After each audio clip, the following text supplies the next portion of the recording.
Di acara podcast Semanggi University kali ini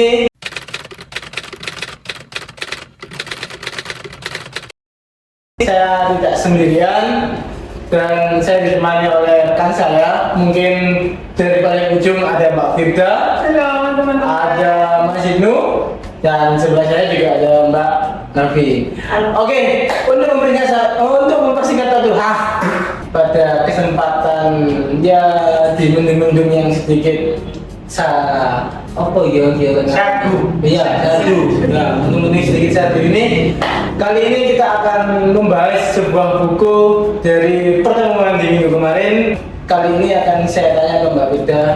Mbak Firda mungkin mau membahas buku apa ya kali ini? Oke, terima kasih Bapak Septian. Hari ini teman-teman kita mau bedah buku yang berjudul The Attitude Book dari Simon Taylor. Oke, The Attitude Book ya? Ya. Oke, kemarin juga sudah saya bahas. Gitu. Tapi mungkin babnya kan banyak. Iya, iya. Mungkin Mbak Firda mungkin mau membahas tentang bab yang apa ini? Oke, jadi dia itu per babnya itu nggak terlalu panjang, jadi dia itu cuma ngambil kesimpulannya aja. Saya mau bahas di bab 12 yang berjudul sesering apa Anda berkata tidak. Oke. Anda tanya. Saya bacakan dulu ya. Di setiap bahasa, kata tidak bukan hanya memiliki makna yang kuat, tetapi juga menimbulkan banyak reaksi yang berhubungan dengan pengalaman menggunakannya di masa lalu dan masa sekarang. Menurut saya, kata tidak memiliki kekuatan yang tidak tertandingi dalam menyentuh suasana hati dan sikap yang timbul setelahnya. Jadi mungkin yang dimaksud di buku ini, kata tidak itu memang 5 kata. Cuman kalau kita mengungkapkannya ke orang yang suasana hatinya lagi nggak terlalu baik, itu mungkin jadi berdampak yang besar ya tersebut. Ini adalah lanjutannya lagi. Ketika Anda masih kecil, kata tidak biasanya merupakan batasan atau pencegahan. Biasanya kalau dari anak kecil kan nggak boleh gitu, kayak gitu. Seiring bertambahnya usia, kata itu menjadi garis di luar hal-hal yang dianggap tidak boleh dilampaui. Saya yakin tidak sulit untuk mengingat pengalaman Anda berkata tidak.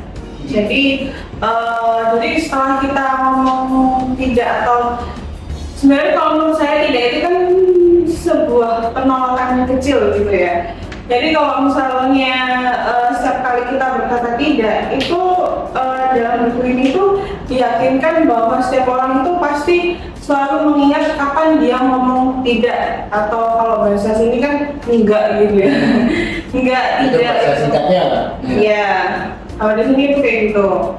Jadi dari buku ini dia itu juga mengajarkan bahwa mengeluarkan kata tidak itu ada cara yang baiknya, gitu. Jadi nggak harus langsung setiap kali ada ajakan atau ada kayak suruhan, tapi kita harus ngomong tidak atau enggak. Itu kan teorinya, bukan dia kayak materi gimana caranya kita ngomong tidak tapi itu secara baik gitu. Di buku ini tuh kayak gitu. Nah, ini ada kata-kata motivasi dari yang dikotai di buku ini. Setiap kali kata tidak terdengar, walaupun digunakan dalam situasi santai, reaksi si pendengar langsung terasa, bahkan kerap kali terlihat jelas dalam respon fisik. Ya itu tadi. Setiap kali kita berkata tidak, itu kita itu ada apa ya namanya? Adabnya. Adab cara kita ngomong ke yang kita ajak ngobrol itu gimana caranya kita nggak terlalu menyakiti hatinya, gitu sih Pak Septian. Jadi yang dibahas di buku itu adalah kata tidak itu bukan cuma arti dari TIDAK ya, tapi tergantung situasinya ya. Jadi ambil contoh lah seperti ini. Kita jujur aja, saya sendiri juga adalah orang yang enggak enakan. Ketika ditawarkan sesuatu atau diminta tolong yang sekalinya itu enggak enak buat saya, itu saya susah untuk menolaknya. Apakah di buku itu dijelaskan juga bahwa kapan sih waktu yang tepat berkata tidak gitu. Tujuannya sih juga takutnya malah membuat orang jadi salah paham dengan perkataan. Iya. Mungkin teman-teman juga bisa punya pengalaman sharing juga di sini. Dari Novi. Iya sih Pak. Sebuah kata tidak itu susah banget. Kadang pengennya kita enggak atau tidak, tapi karena kita nggak enak atau kita ngerasa sungkan lah bahasanya itu, padahal itu berat banget gitu kan sebenarnya. Cuma seringkali memang akhirnya kita ya udahlah mengiyakan. Ya mungkin saya juga butuh jawaban di buku tersebut, mungkin ada kayak gimana sih caranya biar kita tetap bisa bilang tidak ke orang yang kita tuh sebenarnya keberatan dengan keberatan, cuma gimana sih cara biar bagus, biar baik aja ngomong. Biar saya suka. Pasti punya pengalaman apa yang mungkin? Kalau dari saya apa ya? Kalau emang kita sungkan atau kita tidak berani ngomong tidak, itu seharusnya kita itu tanyakan dulu tujuannya dia itu ke kita itu apa. Jadi kita itu bisa bisa menolaknya itu secara halus gitu. Jadi kita itu nggak harus mengiyakan apa yang orang yang nyuruh kita gitu. Jadi kita itu biar enak ngomongnya ke orang yang nyuruh kita. Tapi itu misalkan gini, masih itu kan posisinya sedang kan, tiba-tiba ada seseorang perempuan yang benar-benar suka sama Mas ini dan berani mengungkapkan gitu. Mas, mau gak mau aku suka sama kamu, aku cuma suka aja, terlepas kamu suka atau enggak ya urusanmu. Nah, feedback apa yang benar jangan tidak, saya sudah menikah, takutnya kalau bilang seperti itu malah menyakiti yang contoh kasih seperti itu apa ya? Kita harus namanya kita harus kasih penjelasan bahwasanya aku itu sudah berkeluarga atau beristri gitu. Jadi ya kita cukup berteman aja. Gitu. Jadi penolakannya itu secara tidak langsung itu jangan sampai pernah menyakiti. Kalau susah dia nggak mau berteman dan suka sama kamu ya, tapi aku Padahal itu secara moral ya kita ya menjaganya perasaan kita lah. Jangan boleh terbawa suasananya. tapi kan secara moral kan kalau misalkan bilang enggak ada urusannya dengan dia, atau juga kita nggak kenal sama dia. Oh gitu. Ya enggak, maksudnya secara moral Iya. kita kan juga ada orang yang pernah di bawah itu. Masa gue suka sama kamu, mau nggak kamu? Secara moral kamu itu siapa? Kita bilang enggak kan harusnya juga. nggak masalah. Nggak ada masalah. Tapi kenapa kok kita ini masih sering menjaga perasaan bahkan yang nggak kenal sekalipun atau baru pernah ketemu lah kayak gitu. Nah, itu mungkin menjadi problematik bagi semua orang. Mungkin dari bukunya Mbak Wirda itu mungkin juga bisa dijelaskan sedikit terkait masalah SD yang seperti ini. Mungkin ada tanggapan apa terkait secara gratis yang seperti itu contoh lah, itu yang hampir semua orang karena gampang gini lah, sederhananya lagi ketemu tangga mari masuk sarapan dulu, jadi sering ketemu tetangga, ayo nggak sarapan dah, ajak ke rumahnya sarapan, ayo sarapan.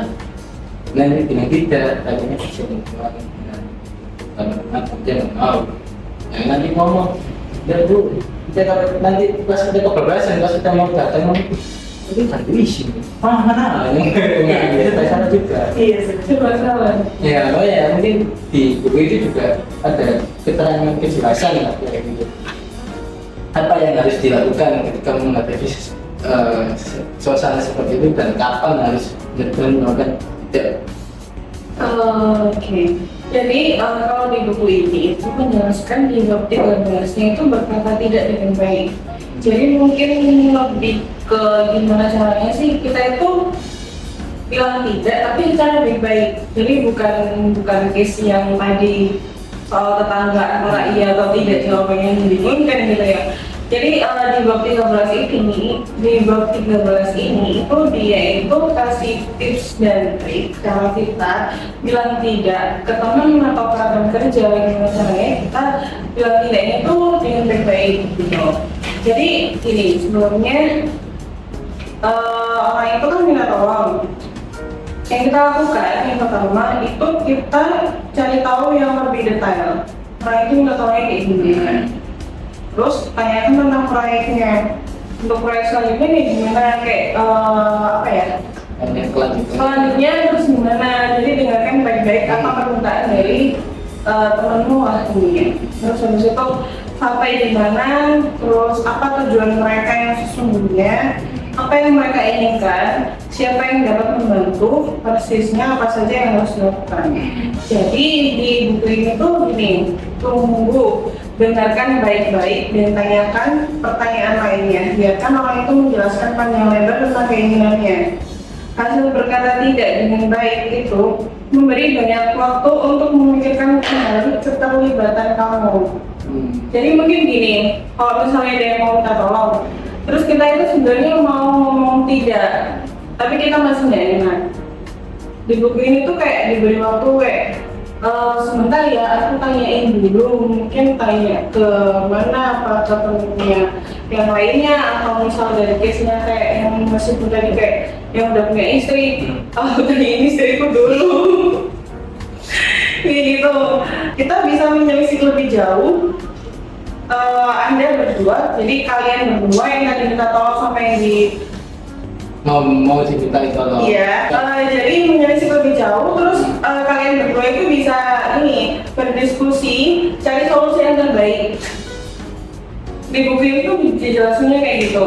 Jadi kalau misalnya ini kalian kerjanya itu tadi kan minta tolong, terus habis itu yang mau yang mau diminta tolong itu sebenarnya nggak mau. Cuman dia itu cara menolongkan dia yang baik itu dia itu ini ngajak diskusi yang minta tolong itu tadi, gimana caranya, mungkin maksudnya gimana caranya dia ini ujungnya nanti dia bilang nggak bisa bantu, tapi dia cari solusi yang lain, jadi nggak ada keterlibatan dia di dalamnya. Terus habis itu yang ketiga itu sumber daya lain mungkin akan terpikirkan. Jadi itu tadi hampir sama yang ke-1 sih. Jadi masih dipikir dulu antara iya atau enggak. Terus selanjutnya ini mereka tidak lagi memburu permintaan agar cepat diselesaikan. Jadi mungkin ini dipikirkan dulu permintaannya. Seperti itu sih. Terus yang terakhir ini, namun jika Anda tetap harus mengambil bagian dalam proyek itu, terima dengan ekspresi yang lebih kaku dibandingkan dengan kebiasaan Anda yang sehingga penilaian mereka bahwa Anda adalah orang yang gampang mengiyakan akan berubah. Penilaian orang terhadap Anda naik 1 tingkat. Jadi kita itu kalau misalnya nggak mau diajak proyeknya itu tadi, tapi dengan dalam tanda kutip terpaksa itu tadi kita ngeiyain, tapi kita harus cari ekspresi yang kayak ya udah kita bantu kayak gitu. Jadi mungkin dari yang minta tolong itu tadi kayak sebenarnya dia nggak mau, tapi ternyata dia terpaksa gitu. Di buku ini sih dijelasinnya seperti itu. Tapi dari Mbak Putri sendiri mungkin bisa kasih konklusi apa sih kapan dan waktu yang tepat untuk ngomong tidak, atau mungkin punya cara sendiri baiknya itu seperti apa biar tidak menimbulkan perasaan dari seseorang yang tadi. Iya, kalau mungkin dari saya sendiri, kita mungkin ini ya sebagai perempuan nih, biasanya kan kalau misalnya ada ajakan kayak gimana itu kan kita nggak bisa langsung nolak gitu ya. Takut dianya sakit hati atau takut dianya nanti perasaan atau dia nggak mau atau kayak gimana. Itu mungkin kalau dari saya pengelolaan yang baik itu biasanya yang saya tanyakan dulu atau saya pikirkan dulu, nanti saya kabarin lagi kayak gitu sih Mbak. Tapi kamu perlu waktu kan? Iya. Kayaknya enggak. Iya, daripada kita langsung ngomong, ternyata aku nggak bisa kayak gitu kan, jadi lebih ke oke gitu sih. Jadi itu ya kasih feedback yang intinya buat sejak waktu untuk pikir dulu. Iya. Jadi nggak langsung ditodong bahwa bisa hari ini, itu nggak bisa. Tapi saya cek dulu ya jadwalnya, apakah hari ini bisa atau enggak. Kalau bisa segera saya lakukan, kalau nggak bisa mungkin saya kabari atau kasih solusi yang lain. Iya. Kayak gitu. Ada lagi orang lain tuh yang kayak di apa namanya gitu kan di awal-awal itu bilangnya iya ternyata kan case-nya itu dia nggak jadi itu kan malah kayak yang yang ngajak itu malah. Oke, secuil tambahan dari Ruci dan Mbak Novi tentang apa yang sudah disiasatkan Pak Tidak pada seri kali ini. Mungkin sebenarnya bilang tidak pun itu kayak bukan masalah ya. Jadi di dalam masyarakat mungkin karena kita lebih ke sungkan atau nggak enak sih, makanya kita kadang memaksakan diri untuk nggak udahlah, padahal kita sebenarnya nggak pengen gitu kan. Jadi kalau di buku itu saya nangkapnya ya tidak itu sebenarnya nggak ada masalah, kamu nggak apa-apa mau ngomong tidak itu nggak masalah kalau memang kamu keberatan gitu kan. Jadi mungkin ditunjukkan cara yang bagus aja. Iya. Saya nangkep seperti itu. Oke, Mas Ibnu? Kalau dari saya itu kayak apa ya? Kayak tadi contohnya seperti dikasih makanan sama tetangga. Sebenarnya kita itu kalau mau ngomong kita itu ya nggak enak. Intinya kita itu sebenarnya tetap terima, tapi dikasihkan ke tetangga lain atau yang membutuhkan lah. Seperti itu sebenarnya kan kita harus bisa bilang kita itu harus gimana sih? Maksudnya itu nggak mentah-mentah bilang kita. Tahu sikonnya itu tadi. Jadi nggak semata-mata langsung bilang kita. Iya. Gitu. Oke. Mas Ibnu mau makan, Ibu terima kasih, saya terima ya. Tapi sebenarnya nggak mau makan, saya terima dulu nanti tinggal dari rumah aja siapa yang mau makan. Jadi intinya menjawab penolakan itu nggak harus serta-merta langsung menjawab dengan kata tidak, tapi bisa dengan cara lain seperti memberi waktu atau diterima dulu atau mengucapkan terima kasih pun sebenarnya bisa jadi makna tidak, cuma kita serta-merta atau mentahan jadi kata-kata tidak atau nggak mau seperti itu ya. Oke, ada tambahan lagi dari teman-teman? Mas Ibnu? Mbak Wida? Oke, terima kasih atas kesempatan berbagi bukunya Mbak Wida dan teman-teman semua di sini. Semoga kita masih diberikan sebuah kesempatan untuk berbagi buku lagi dan apa yang diinformasikan atau dikasih pengalaman dari teman-teman di sini bisa bermanfaat buat semuanya. Oke, sekian dulu. Saya Septian. Salam. Wassalamualaikum warahmatullahi wabarakatuh. Salam semanggi University. Oke, terima kasih.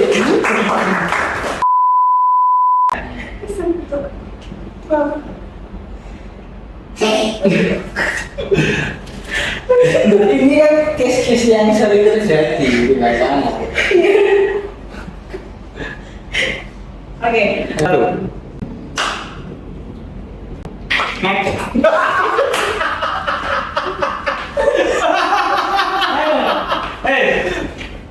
Hei, sekarang lagi.